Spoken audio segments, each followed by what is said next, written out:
I am so super excited to have you hanging out with me today on the Jamal Bryant Podcast. Let's be clear. If you've been starving to death, your soul is about to be fed. A woman who is responsible for feeding millions of people and millions more to come. Slutty Vegan's founder, CEO, and visionary, my sister, Pinky Cole, is in the building. You always got the best bios for me. Oh, listen, I try. I got to ask you a question. I just thought about it today. Is Pinky your government name? Damn, nobody ever asked me that. Really? It is not my government name. Wow. And if you're watching this, don't go looking me up and finding my address. My real name is Aisha. Wow. Yes, but since how I got the name, yes, the day that I was born, my godmother said, she is Pink. We're going to call her Pinky. No way. And my mother said, do not call that lady Pinky. And ever since then, I've been Pinky. So all throughout elementary school, middle school, high school, and college, even my teachers call me Pinky. So when people call me Aisha, I'm like, oh, you don't know me. Like, you don't know who I am. But my real name is Aisha. I was almost named Sinatra. No. When I was born, I had blue eyes. Really? And my dad was like, this is not mine. The Not doctor, Sinatra. I promise you, the doctor had to chase him down the hall. Says, hey, Reverend Bryant, they're going to change in a couple of days. Don't worry. Hey, the outfit is giving Sinatra, though. Oh, so listen, I'm trying. I'm in the Cuba drug lord warfare. I'm trying to stop it all. I wasn't even wearing this today. I changed it because you were coming. Okay. And listen, we just vibing. And we got the same outfit on. Yes, isn't it so? So somebody once said that God chooses your family, but you choose your friends. Yeah. And sometimes the friends we choose are family. Yeah. One of the most difficult things you can do in business is have to deal with family.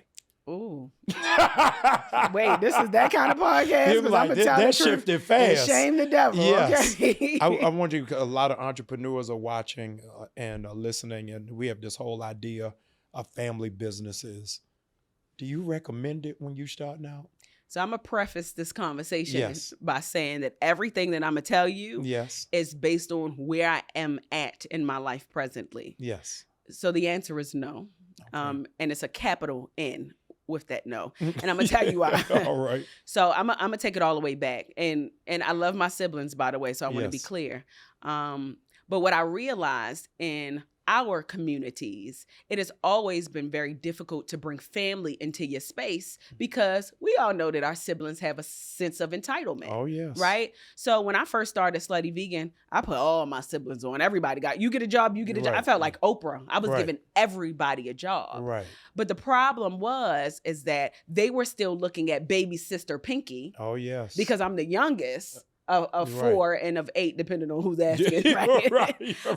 But they were looking at baby sister Pinky and not realizing that I'm running a multi-million-dollar operation. Right. So no, you cannot borrow money from my business because I have to reinvest it. Right. Right. No, you cannot demand more wages when I'm paying you fairly compared to what I'm paying my other employees. Right. And no, you're just not about to move about freely because we are running an operation. Wow. And I think it actually, for quite some time, it destroyed my relationships with my siblings. Wow. For the most part, we're in a good place now, and I'm being totally vulnerable here. Yeah.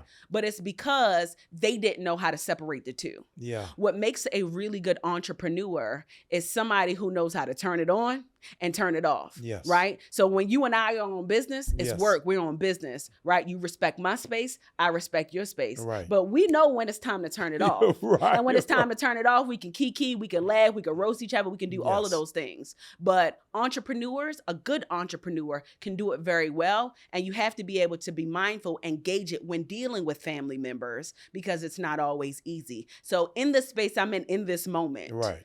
Would I continue to have my family members? Absolutely not. What I will do, right, is I will allow them to be contractors. So I'm doing that right now with both of my siblings, right? Wow. So they once upon a time, okay, they were employees of mine. One quit and told me that he was going to be a rapper. Yes, he ain't a rapper still, right? And then the other one told me that he also wanted to be a rapper. Everybody wants to be a rapper here. However, fast forward to today, I gave them the opportunity opportunity to be a contractor to my business. So now one of my brothers make the juices for my company. Wow. And I pay him as a contractor. Yeah. And then the other one, he drives the food truck when we have food truck events, and I pay him as a contractor. Would I ever go back to having them as employees? Absolutely not. No, I love it. My sister's a therapist, and she said something I wish I had gotten years ago.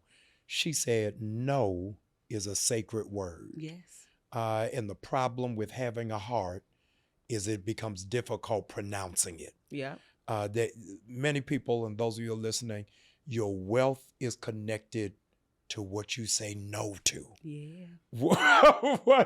What is the thing?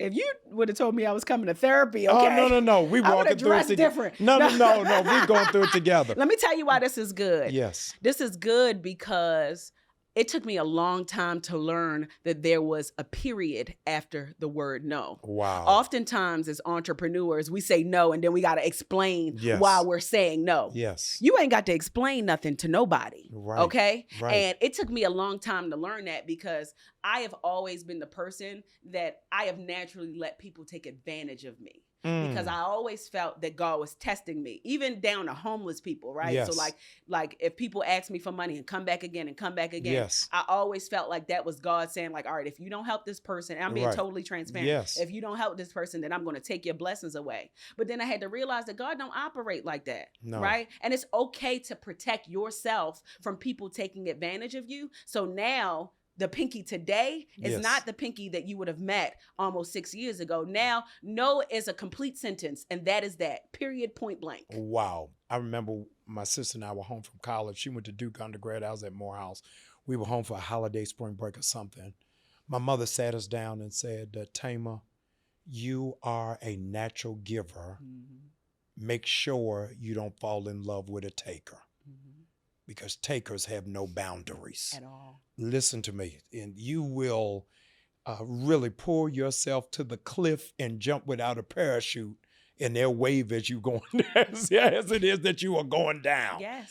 What is the thing that you will impart into your children before they leave for school? Because they're living in an alternative universe than what you were raised in. Yeah. What it is that they're going to have to contend with in their friendships and in their relationships. What is it that you would say to them as a mother? I know right now they ain't getting ready to go to college. We trying to send them to kindergarten. Okay, yeah. Right. I would tell them that humility is always the priority, right? That's the first thing. But I also need them to know that you are in a position in your life because of how hard your parents work. Yes. So you will walk into a certain level of privilege, which everybody doesn't have that opportunity, right? Don't abuse the privilege. Yeah. And with that privilege, you be a giver, right? Yeah. But also don't let people take advantage of you. And I think that is very important. You were talking just now, and I started thinking about the fact that like the people that I help, I can't pick up the phone and say, hey, let me hold $2 million. I'll pay you back on Friday. Right, okay. Right. And I had to start assessing it that way, right? Yeah. There's one thing to just naturally, genuinely help people, which I love to do. Like it lifts my spirit. It feels good to me. And I watched my mother do it as a kid. Right. But then on the flip side, if I'm emptying my cup for everybody, when it's time to fill my cup back up, it's only like 1 or 2 people I can call. Yeah. Right. And I want them to understand, to be mindful, be humble with all of the things, because mommy and daddy made sure that life was good, but also have discernment as it relates to exerting or overexerting yourself to people, especially if they don't deserve it. No, that's powerful. A lot of people don't know before you went into this food empire, you were producing what? Maury Show. Y'all Fix My Life. A whole bunch of shows. Yeah, I was saying to somebody, I came to Morehouse in 89. And when I came to Morehouse in 89, everybody was coming either for the AUC or for the legacy of civil rights. Now everybody is coming for reality television, Tyler Perry, or a dream of a pot of gold at the end of the rainbow. Yeah. Because the culture is so transfixed on reality television and social media. As an alumnus of one and a master of the other, what is the caution you would say to people in terms of how do I share my life on social media? On social media? Yeah. Oh, that's a good one. Yeah. That is it depends on who you want to be. Wow. Right? Yeah. Who do you want to be to the world? When you show up in the world, how do you want people to recognize you? Right? There's some people that their gift requires them to be an open book and you know everything that they do, which makes them become talent if that's the world that they want to play in. Yes. And then there's a world in which everything ain't for everybody and you keep some secrecy. And as an entrepreneur, you monetize on that secrecy if we're talking about entrepreneurship, right? Yes. And you find ways to find that funnel to be able to give to your audience what they need at the moments that they need them. So for me, for example, I don't share my life on social media. Yeah. I share wins, right? Wow. Everything I do, I share wins. Here and there, you'll see the vulnerable moments. But when you come to my page, Yes. I want you to feel motivated. I want you to feel empowered. Yeah. I want you to feel like you can run into a daggone brick wall. Right. Because if Pinky could do it, and she's from East Baltimore, from around the way, Yes. and she got a broken accent, and like she is who she is, and Right. she is herself. If she can do it, then why can't I? So love my it. page is different from, say, your page. When they come to you, they need God. Right? They Yes. literally need God in real time. Right. So you are going to feed them with the spiritual food that they need. I love when it. they go to somebody like a let's say Super Scent. Super Yes. Scent is like, love her to death. She's an Yes. influencer, right? So when you go to her, like she's showing you her family, right? She's showing you like her, when she was engaged, she's showing you her lifestyle. Like she's showing you lifestyle elements. Tabitha Brown is a perfect example. Yes. You're getting every part of the day except for when she get in the shower and get out. You're Okay. right, you're You're getting right. everything. Right. But that is her brand. So as you maneuver to Atlanta, Yeah. first of all, you got to figure out what your plan is. And you don't have to necessarily have like a whole 5-page document of what that plan is going to be. Yes. You got to be able to have a plan. What is your plan of action? And when you come down here with that plan, you got to be willing to work for free. Wow. A lot of people don't talk about that, Yes. right? So I'll give you a real-time example as an entrepreneur. There's a lot of people that want to work for me, work with me, do business with me. And the reason how I was able to get where I am in my life and in career is because I was willing to take the backseat a lot of times, and I was willing to sacrifice a lot of times. So typically if I was charging $1,000 to do something, Yes. I'll do it for free. Just promote me on your social media page. Wow. You understand what I'm Yeah, saying? I'm yeah. not going to charge you. Just refer me to 2 people that you know.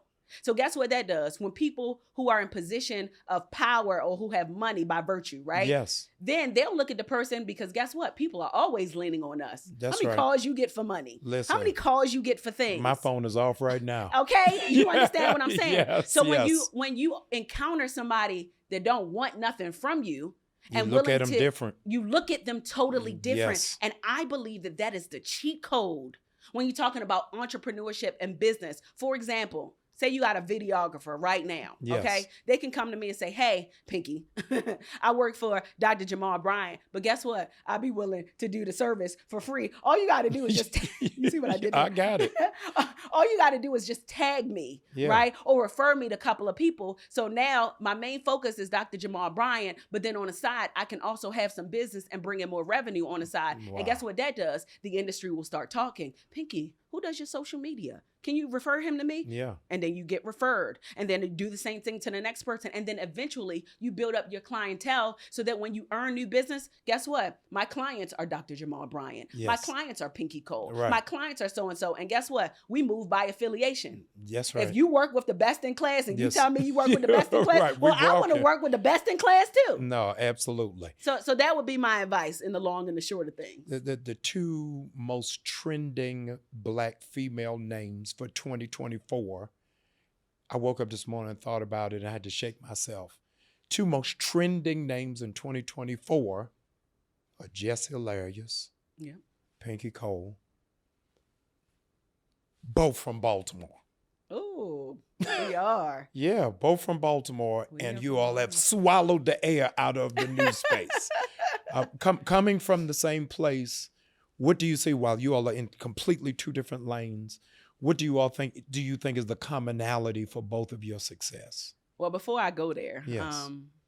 Growing up, the only famous people that, people in Baltimore talk about is you, Jada Pinkett, Okay. and Drew Hill. Well, you done passed all of us in line trying to get a burger. Right? So like when you talk about rappers, like our rappers never really got the opportunity to go super mainstream. And I'm like, why? There's so much talented rappers. Like, you understand what I'm saying? Yeah. So like growing up, you never really got the opportunity to see somebody that would represent for our city in a way where they were at the top of the food chain in our industry. Right. And that might exist in different industries, but from the industries that I know. Right. So what I realized is people from Baltimore, we got a certain je ne sais quoi about us. That's right. That's right. And in layman's terms, I would call that swag. Yes. Right? Pause, which is why you could do well in New York. Yes. Yes, because a lot of people go to New York and flatline. But I tell everybody, Brooklyn is Baltimore's twin sister. But go ahead. Brooklyn and Philadelphia. Philadelphia more. Philadelphia is more closer to Baltimore than Brooklyn. But go ahead. I feel like if you can make it in Philly and you can make it in Brooklyn and you're from Baltimore, it's the same place. Yes. And I think we have that level of swag. Yes. Most people from Baltimore are not shy. Right? We are very vocal in our approach to handling business. Yes. One thing about me, and I got this from growing up in Baltimore, I'm the ultimate negotiator. Yes. I don't take no for an answer. Right? Like, like if you tell me one thing, I want to figure out a way to find a better solution to it. Wow. And I noticed that about Just Hilarious as well. And then we are swift on our feet. Yeah. Which is why you're a pastor. Right. You know what I'm saying? we swift on our feet. And that swiftness allows us the ability to be able to connect people, right? Yeah. People love you because of how you can translate the word of God. Right. I like you because you bring it down here where I can understand, right? Like I've never been a proponent of like reading the Bible. I probably know like a couple of verses to be honest, but I've never been that person. But when I listen to you speak, it all makes sense. No, and grateful. I think that you got that from God first in Baltimore. In that order. So yes, I think it's a level of swag that we have. And what I'm more excited about is the fact that we've been able to widen the lane for more people from Baltimore to come through. And I feel like it's more greatness to where that came from. I've seen you interface with billionaires, literal ones, not social media ones, real ones as documented by Forbes and Fortune. And I wanted to raise something as a girl dad that really makes me proud, that you probably haven't been asked, is in those billionaires' spaces and circles, you've not changed your hair. No. And there's been a whole lot of controversy. Kids are being thrown out of school in Texas, in Florida, and Alabama, saying you got to get rid of that. You got to change it a different way. Tell me how you bring your authentic self, because for those of you from outside communities, a Black woman's hair is important. It's critical. Okay. That's the crown. Tell me how you felt the confidence to go into a billionaire's home with burgundy dreads. Because I'm a billionaire too. It's the truth. Yes. The only thing, we're both billionaires. The only thing that makes us different is you got the physical money in the bank right now and I don't. Wow. Yet. Right. You understand? So like that is my approach every time I engage somebody that might have a little bit more money than me, right? Currency is just paper here, right? Like if you want to really get deep, like it really don't mean anything. It's the relationships and the resources that allow you to take things to the next level, that give you more currency that you need. So when I walk into these rooms, I break the ice immediately. I'm hugging everybody. Right? No, I love it. Because a handshake keeps it too professional, stuffy. And when you think about a billionaire, right? By virtue, most billionaires, like they're very like, you don't really meet too many billionaires. It's like, what's going on? How you doing? Right. So if I can break the ice when I walk into you, like now you feel safe. Yeah. I've created a safe environment for the both of us. I hope y'all are writing this down. This is so incredible. Hug me when you see me. Okay. You want to be with a billionaire. Hug me. That's amazing. Hug me when you see me. Yes. And this is another thing that I'll tell you. Billionaires expect people to bow down to their feet, right? All the people that are around them are yes men. Yes. All the people that are around them will do whatever it is that they say. And they're more than likely afraid because they've never been in the atmosphere or aroma of somebody with that kind of bank account, right? But when you encounter a Pinky Cole, when I walk Hayes, hello, let me put some respect on my own name. Okay, when you encounter a Pinky Cole Hayes, I walk in the room and I reset the tone. So you have no choice but to respect me. I'm going to make you laugh. I'm going to make you feel comfortable, and I'm going to make you feel good. And like, I'm a big talker anyway. Right. So when I walk in the room, they can't even believe that like this girl's so comfortable to talking to somebody that has a high net worth like this. Yes. And then because they're not used to talking to and engaging to somebody like me in that way, it makes them interested in wanting to learn more about me. And that is how I'm able to build all these relationships. Like, I don't just take pictures with people, right? I have real relationships with these billionaires, real relationships, authentic relationships. I can pick up the phone and call these people all of the time. And then my second approach is I never ask for anything. Because when you get around these people who got a lot of cash, a lot of money, a lot of notoriety, the first thing that everybody wants to do is, here's my pitch, here's my plan. Here. No, build a relationship first. Listen, shoot your shot. You help the children today. Okay. Help us. Shooting your shot is building a relationship. Yes. And then once you build a listen, you my family. What I say when I walk in here, anytime you call me, I'm there. You know why? Because we've built a what? We built a relationship. So when you build relationships with these people, there's nothing off the table when the relationship is real. But if it's transactional and not transformational, then they don't want to work with you. They don't want to do business with you. And it will not last. And you may get the deal, but you won't have a relationship. They'll actually stop answering the phone. Okay, I've seen it happen. So that would be my advice. Yes. People, you said you post your wins. People know the Wikipedia you. They know your work. They know that you're a wife. They know that you're a full-time mom. What people don't know, how do you decompress? How do you unplug? How do you relax? Or do you? I don't. I said I'm being real. Yes. I don't. And I really don't now. And if I'm being totally transparent, I made some major changes in my business. So I wasn't running my company day to day for the last almost 2 years, right? I was the mascot for the brand. You know what I mean? When I say that, like all the interviews, I'm doing 2-3 interviews a day. So like I am the voice of reason for the brand. The reason why you see all the marketing and advertising is because of me, right? But I employed other people to run the business day to day. So in the midst of doing that, plus having kids, plus getting married, right? Like I'm Jamaican. Okay, thank you. So I'm Jamaican literally and figuratively. Okay, so like I'm getting all of these jobs and doing all of these things. So it started pushing me further and further away from the business. Now this word that I'm about to give, this is when I say this is the word, this is the word of 2024. All right. My advice to every single, with my camera right here in the middle. Yes.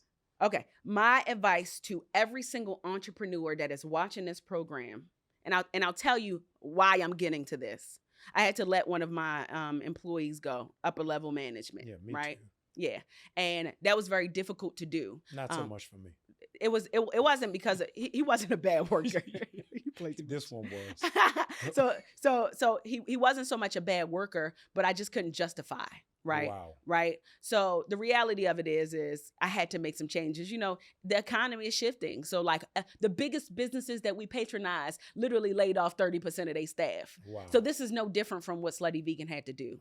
Right. So one of those cuts, I had to let this person go. And I was willing to meet in the middle. Long story short, the person came back to me and said, you know, I got to tell you something. If it was me and I got $25 million to grow a company, I would have never took my hand off the wheel.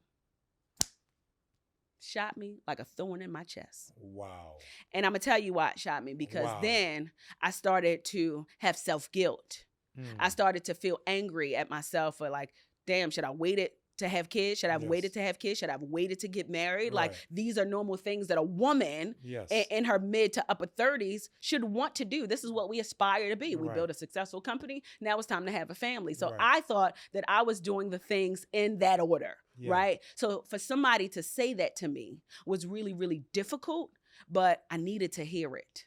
And I needed to hear it because what it did is it put a whole new battery on my back, right? Sometimes you got to skim the fat, right? So that you can really get that spinach like Popeye to really do the things it is that you know that are inside of you. We all know that nobody can run our business like we can, right? Yeah. And I'm not saying go back in your business and like start flipping burgers and fries.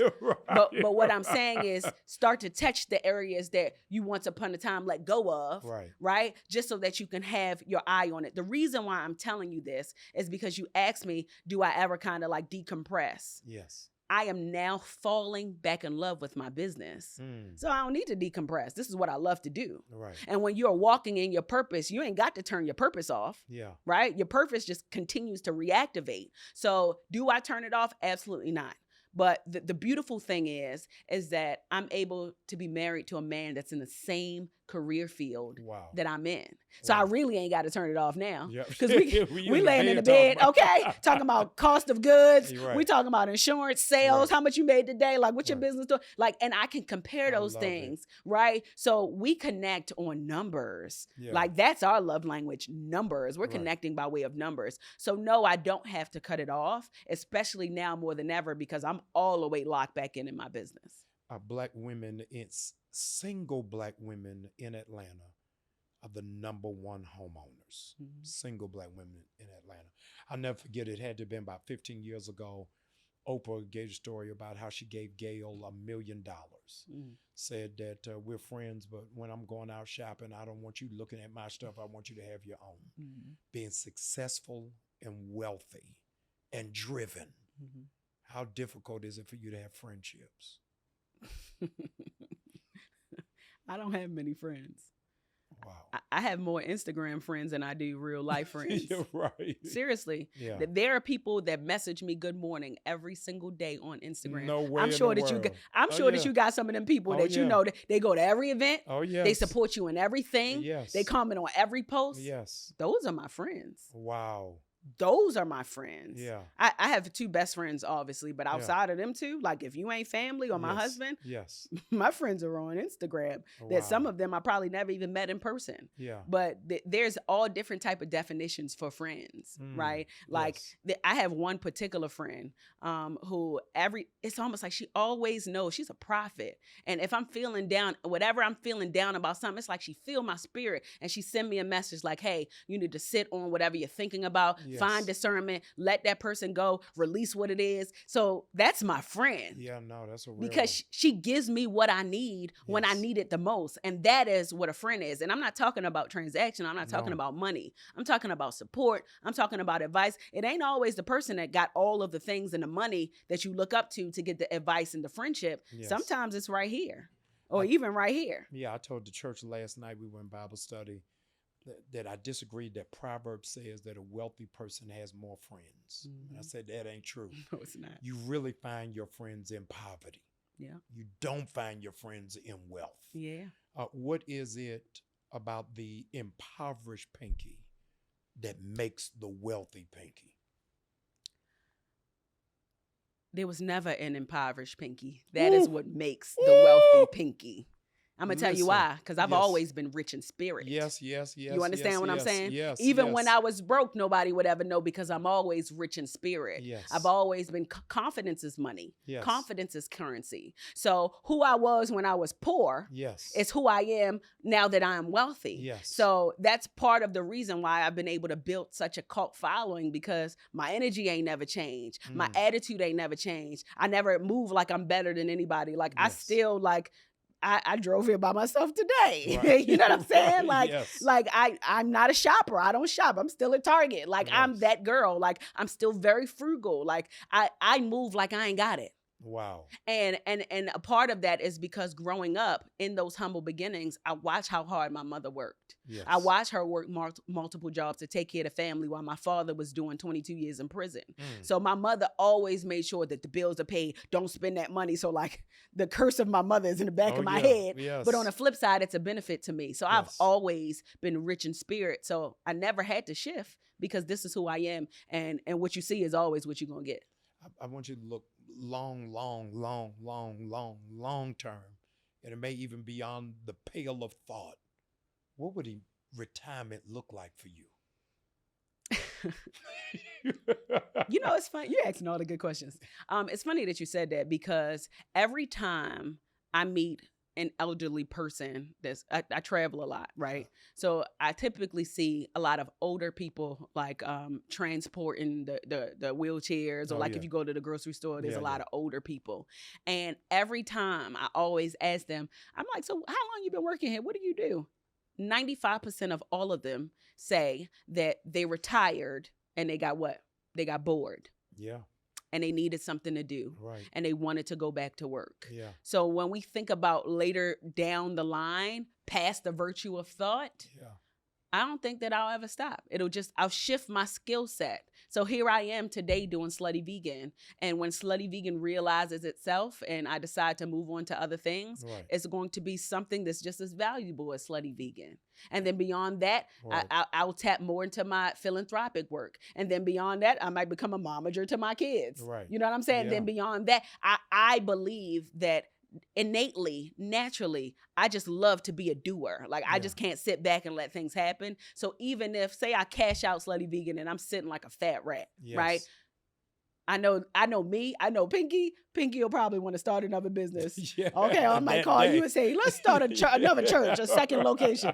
I don't know, but I don't think that I'll ever stop. No, that's great. I was with you just a couple of weeks ago for American Sesh. Yes. Which is absolutely amazing. You can talk about it. Oh, yes. Okay. Tell them about what that is. So American Sesh is really church for entrepreneurs. That's really what it is. If I could describe it in one sentence, I bring together creative executives, celebrities, regular people, and people who are trying to figure it out. And I put everybody in this room. And all we do is collaborate. We collaborate on innovative ideas, and there is no phone in the building, no phones in the building. There is no ego in the building. All it is just a pen and pad and your thoughts. And the reason why I created it is because I was in Turks and Caicos with Derek, my husband, and we were on the balcony. And since this is a spiritual program, we were on the balcony and came up with this idea called Sesh. And Sesh is short for session. Right? Yes. And we came up with the idea Sesh because there is not a safe space for people to speak without judgment. Yes. So we want to create a space for entrepreneurs and creatives alike to be able to come somewhere and like build on ideas. If you sit next to me for 45 minutes, you won't come up with 10 ideas next to me. Minimal. You understand what I'm saying? Yes. So I wanted to do that in a setting where people could come and feel the energy. Let me add on it. It's not just ideas. It's strategies. Yes. And plans, because a whole lot of people got ideas, but don't know how to get to that next step. And now so what I was truth. excited about, it wasn't just bouncing off the ideas, but what is that next step? Because we've got so many creatives, so many innovatives, and they don't know how it is to move that needle, how to kick the ball down the field. And so to bring that panel of experts and success stories to give the strategy, I think was worth the price of admission. Thank you. And then on top of that, we provide opportunities for people who need them most. So you've been to the Sesh, so you know, like we identify people who are at the brink of eviction, who need money, their business is about to close, and everybody in the room comes together and pour into that person. So when I say entrepreneurship, church, and entrepreneurship going together, this is a space where you can come and really get the wisdom, the knowledge, the spiritual connectivity that you need. It's nothing that you've ever seen before. And I'm really excited to announce that we're about to go on tour. With American Sesh. Have you announced this before? No, this is the first. Yeah, I need y'all to zoom that camera in. This is the first. We are going on tour. You know why? Because you literally hands down, and I got to give you your flowers. Come on, give it to me. Okay, I got to give you flowers. I want roses, no carnations. Give me all the roses. You were literally one of the most integral pieces of the Sesh when you came. So when I'm thinking about the people that I'm going to take on the road, like I got to take you with me. I got to go. Okay, so we got to figure out how you duplicate yourself at the church. Listen, because you know we do start it till 6 o'clock. Okay, I'm on the second session. I love that. I'll get there. I'll be there in time for the second session. And you know, it's intentional. We do it on Sundays too. So it is entrepreneurial church at its finest. Wow. It's only on Sundays. We don't do it any other day. Wow. So I can't wait to have you on board. I'm on board. And I can't wait for y'all to participate in the Sesh. And this is so life-changing that the goal of the exercise is to make it free for everybody. So we are in the midst of getting sponsorships so that people don't have to pay. And we go back to the invite-only model. No, I love it. As a trailblazer, you're the first Black woman I know to walk into this space of national franchising. How do you find a role model when nobody's done it? Chat GPT. No, I'm serious. I'm a researcher. Yeah. I came up with Slutty Vegan just by Googling and Yes. going to YouTube, right? Do I have people that I respect in the space? Absolutely. There are Yes. tons of people. But a lot of this is trial and error in this space, especially when you're talking about the vegan space. Yes. There's not a lot of vegan concepts that are at scale. Yeah. And the ones that are existing are not doing that well, right? The ones that I know of specifically, right? So I have, it's a lot of pressure, but I have a ripe opportunity to be the first to do it at this magnitude. Is that hard? Absolutely. I'll tell you why it's hard. It's hard because the market is up and down. Yeah. So you don't know what the future holds. I mean, if you're talking about meat, like you can look at statistics and analytics and you can come up with decisions based on that. Right. But if you are paving your own lane for the very first time, like you really are the metric. So like you got to do as you go. And it's very difficult. It's nerve-wracking sometimes, but it's worth it. Because guess what? At the end of the day, I'll be able to tell the story and somebody will be able to look at my testimony and say, okay, let me do what Pinky did, or let me do something differently from what Pinky did so that the outcome can look a little bit different. How do you alone work through false perceptions? People don't really know who you are, assume things about you, not even based off of an action. But you pay a penalty for being successful. Yeah. How do you work through it? Oh, she's arrogant. Oh, she thinks that she's better. Oh, she just forgot where. How do you, in your own private time, how do you process? But that ain't me. You know, it's interesting because that has never been my narrative. What has been the narrative that has evolved is that Pinky don't pay her employees. Wow. So it never been, because I never been arrogant. Everybody know me. I'm always the same. So I never heard people say that. Yes. But I got sued before. My lawyers hate when I talk about this, but I don't care. I talk about it anyway because I'm a real entrepreneur going through real things. And I'll never forget it. Let me tell you, I was watching the Golden Globes. This is the first time I got sued. I was watching the Golden Globes. And after the Golden Globes came off, I was on the local news, headline news, that I was being sued for unpaid wages. Wow. So I'm looking at the news like everybody else. And I'm that's like, where you found out? Yes. Wow. And I'm like, what? Who, me? I'm like, we getting sued? Oh, that is tea. What is going on? Right. So now I'm picking up the phone and I'm like calling people, and here comes, you know, the internet trolls, right? And they always form their own opinions. Right. But as I evolved, I learned that people are only projecting their fears and their falsehoods on other people, right? So before it used to bother me because you know how people say, don't worry about what people say. I care about what people say. Yes. I am in the service business. Yes. I care about what people say because guess what? When people have good things to say about me, then they will patronize my business. Yes. That is more revenue for the business. Right. I can take care more of my employees. Right. They can take care of their family. It is a trickle down effect, Yes. right? But when I got sued, especially the second time, it was the night before the Today Show. And I was in New York City.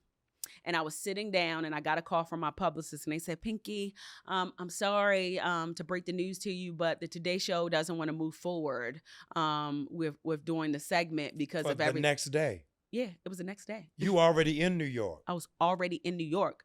Hotels. I'm in the hotel. We just walked away from the hotel to get some food. Wow. So I sat there and I had to sit in silence, man. And that probably was one of the hardest experiences as somebody who has nothing but wins. Do you hear what I'm saying to you? Yes. So a person that everything that they touch always turn to gold. Yes. Now I'm looking at copper and dirt. And I'm like, what is going on? I'm not used to that. Right.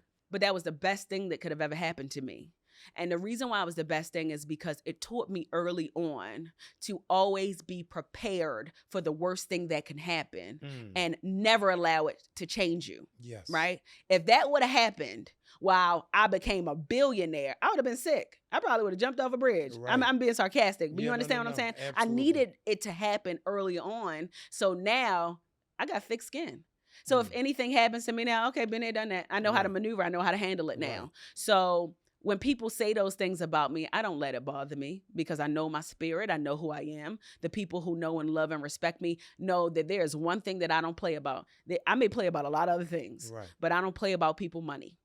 I feel like money destroys relationships. Yes. I feel like when you don't pay people or pay people on time, I like to be punctual in everything. Yeah. Yes. And I feel like when you don't pay people on time, it destroys relationship and it makes room for people to judge your character and misrepresent who you are and who you show up to be. So when all the money is gone, all I got is my name. That's right. So I don't play about my name. Yeah. So I don't play about people money. So that's kind of like a PSA for all the people that's watching. That I don't play about people money. I love it. A couple of months ago, maybe almost a year ago, I remember something. I was on a plane watching it when you paid off your mom's house.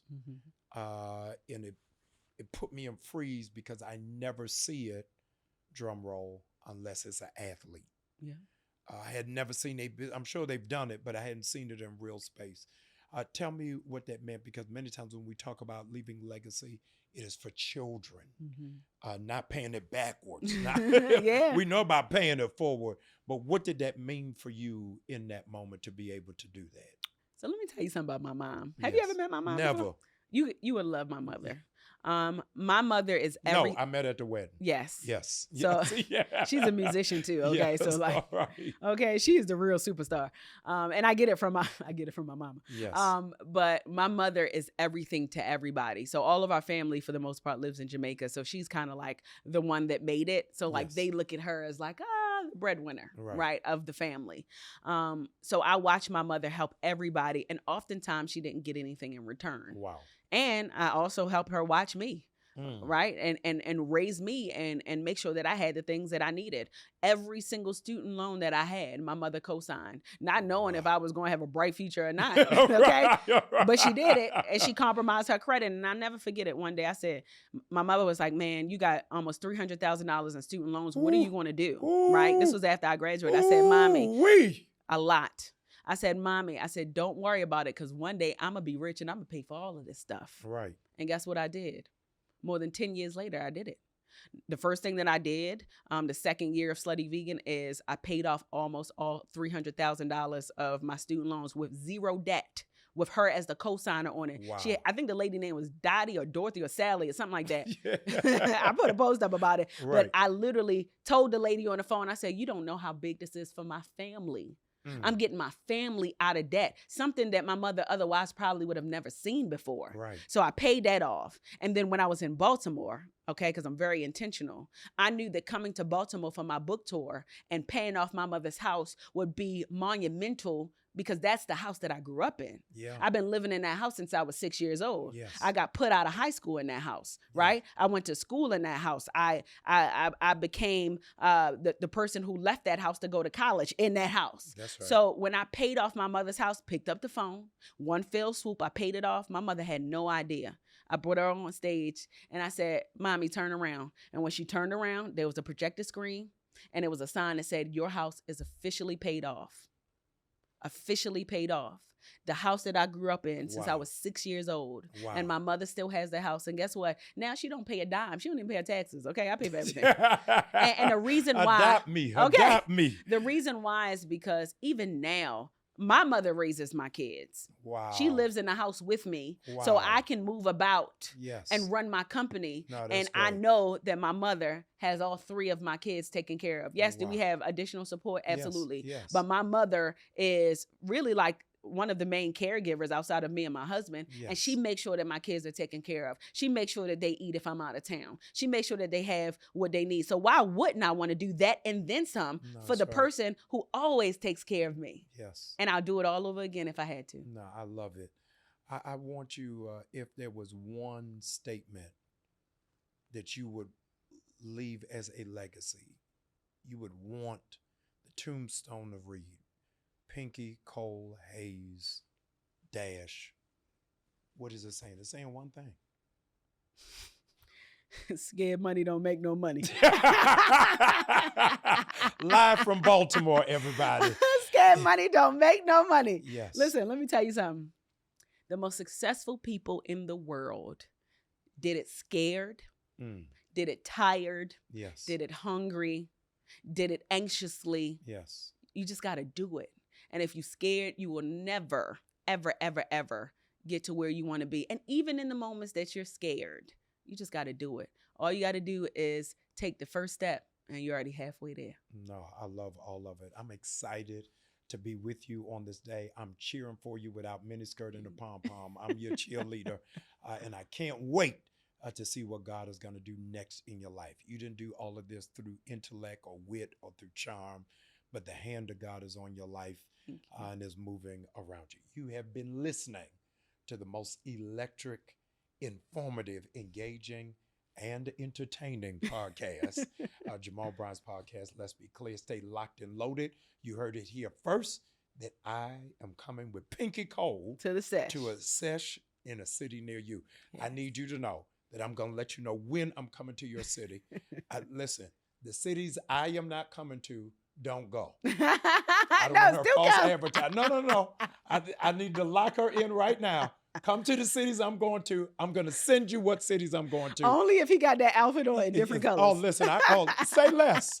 Say less if that's the requirement. Go to jamalbryant.org. I need you to register. I'm going to send you an e-blast of when the American Sesh is coming to your city and how it is that you can rock with me and my sister. Love you. Stay tuned. The best is yet to come.